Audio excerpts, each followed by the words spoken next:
Բարև ձեզ սիրելի հայրենակիցներ, հիմա ես գտնվում եմ Շենգավիթ վարչական շրջանում, Շողակաթ հեռուստաընկերությանը կից այգու մոտակայքում եւ այստեղ աշկ զարնեց, որ եզրաքարերն են փոխում, ճշտեցի, որ դա իրականացվում է վարչական շրջանի միջոցներով, այսինքն այս ամենի պատասխանատուն Շենգավիթ վարչական շրջանի ղեկավար հայտնի Ռազմիկն է։ Հիմա եկեք տեսնենք Ռազմիկը եւ նրա կատարած աշխատանքը։ Տեսեք սիրելի հայրենակիցներ, մեր կողմից վճարված հարկերը, որ մենք վճարում ենք, պետք է խիստ անհրաժեշտ է, որ արդյունավետ կառավարվի նաև եւ չփոշիացվի, բայց ես կարծում եմ, որ փոշիացվել չի, այլ աղբերական հատկատ է այստեղ գործում, որովհետեւ տեսեք, այս եզրաքարերը, որոնք որ պետք է տեղադրվեն, խիստ անհրաժեշտ է, որպիսի ներքևը որպես հիմք ծառայի պադուշկա 10 սանտիմետր հաստությամբ շիբին եւ շիբինը տեղադրվելով, այսինքն պատկերացնում եք մեծ բազալտե շիբինները որ կան, հիմք ծառայեն իրենք եւ որից հետո նոր տեղադրվեն, լինեն որպես պադուշկա մեր եզրաքարերին, տեղադրվեն եզրաքարերը, բայց ավաղ մենք տեսնում ենք, որ չկա, այսինքն այդ 10 սանտիմետրանոց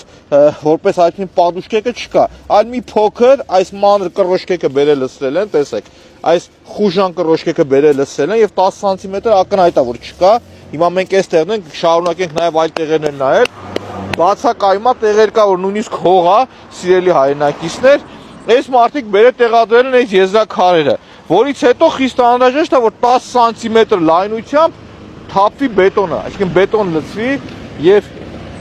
ինքը ամրանա, բայց քանի որ մեր եզրաքարերը չունեն 10 սանտիմետրանոց շիբինի այդ պադուշկեքը, բնականաբար արդեն իրանք մնում են օդի մեջ, այստեղ նայեք նաև այս հատվածը ինչ փնթի աշխատանք է տարված, հողի վրա, ուղիղ նայեք սիրելի հայրենակիցներ, տեղեր կա ուղիղ հողի վրա է։ Եվ այս եզրաքարը առնվազն 1 տարի կամ 2 տարի հետո քանդվելու է ինքը, բայց կարելի է այս ամեն ինչը կառուցել շնորհքով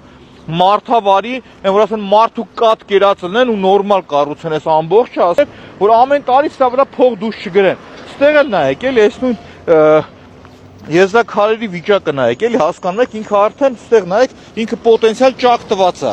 Ստեղ նայեք մի հատ ուրիշ ծաղրի առարկա էլ կա, էլի սիրելի հայրենակիցներ։ Այս մատվածը, որտեղ որ հետիոտները քայլում են, տեսեք սիրելի հայրենակիցներ, ստեղ նորմալ եզրաքարերը կան, ընդեղ փոխում են եզրաքարերը, իսկ այս մյուս կողմը սենց անտեղ թողած է նույնպես, էլի։ Ռազո, ուզում եմ հարց տամ։ Դու Շենգավիթ համայնքում սենց անորակ աշխատանք, որ անում ես, քո դուրը գալիս, հա։ Ընկեր կարաս ես քո հատկատն ինչքան է սրա մեջ։ Քո հատկատը կոնկրետ սրա մեջ ինչքան է։ Ես առավել քան վստահ եմ, որ ծավալաթերթով հստակ սահմանվում է, որ պիտի լինի այդ շիբինը։ Հասկանում եք սիրելի հայրենակիցներ, եթե շիբինը հիմք համուր չդնես, ինքը չի կարող երկար ծառայել։ Եվ այս պարագայում հերթական անգամ համոզվում ենք, որ քաղաքային իշխանությունը ուղղակի գումարները մսխում է։ Ուղղակի գումարները մսխում է եւ այդ ծավալաթերթերը լրացնելով չի, որ մենք այսքան աշխատանք ենք անում, տղեկ հետեւողական լինեք եւ հաջորդ հարցը Նիկոլ Փաշինյանին է։ Նիկոլ Փաշինյան, դուք երկար տարիներ բնակվելով Շենգավիթ վարչական շրջանում, հիմա եթե դուք լինեիք ընդդիմադիր եւ փողոց դուրս գայիք, տեսնեիք այս պատկերն, ինչ կանեիք։ Անկեղծ ասեք, հերը կանից եք է շինարարի թե չէ։ Չնայած շինարարը մեղ չունի, ասեմ ավելին, հսկողի կոնկրետ հարց եմ տալիս, ինչ կանեիք դուք։ Թաղապետին ու քաղաքապետին ինչ կանեիք դուք։ Բա կարելի է գումարը սենց մսխել։ Կարելի է, բա։